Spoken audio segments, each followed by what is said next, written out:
कैलासवासी doctor DY. Patil दादा यांना प्रथम त्यांनी श्रद्धांजली वाहतो. दादांनी एक वैशिष्ट्यपूर्ण पद्धतीने आपलं जीवन जगलं.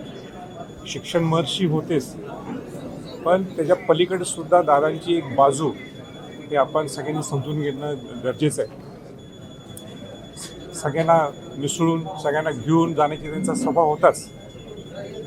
आणि प्रामुख्याने मला सांगायचं की त्यांचं असणारं छत्रपती घराण्याशी असणारे संबंध डी.वाय. दादांचे आणि आमच्या आजोबांचे छत्रपती शहाजी महाराजांचे घनिष्ठ संबंध होते.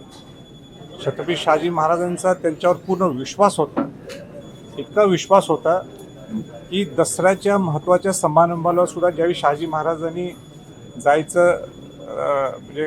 जायचं थांबवलं होतं आणि त्यावेळीचे विद्यमान युवराज छत्रपती शाहू महाराज जायचे, त्यावेळी त्यांच्याबरोबर कोण जाणार त्यावेळी ती जबाबदारीसुद्धा शहाजी महाराजांनी डी.वाय. दादांना दिली होती. इतकं विश्वासू त्यांचा छत्रपती घराण्याची त्यांचे सगळे संबंध. न चुकता माझी आठवण म्हटलं तर एकही असा माझा वाढदिवस नाही की दादांनी मला विश केलेलं नाही. आणि म्हणून एवढा मोठ्या व्यक्तीसुद्धा संभाजीराजांचा वाढदिवस केव्हा हे बघून न चुकता ते फोन करायचे.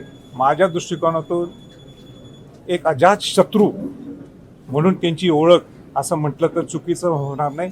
या काळात अजात शत्रू असणं हे फार दुर्मिळ आहेत आणि त्या दुर्मिळमधले डॉक्टर डी.वाय. पाटील दादा होते असं म्हटलं तर वावगं ठरणार.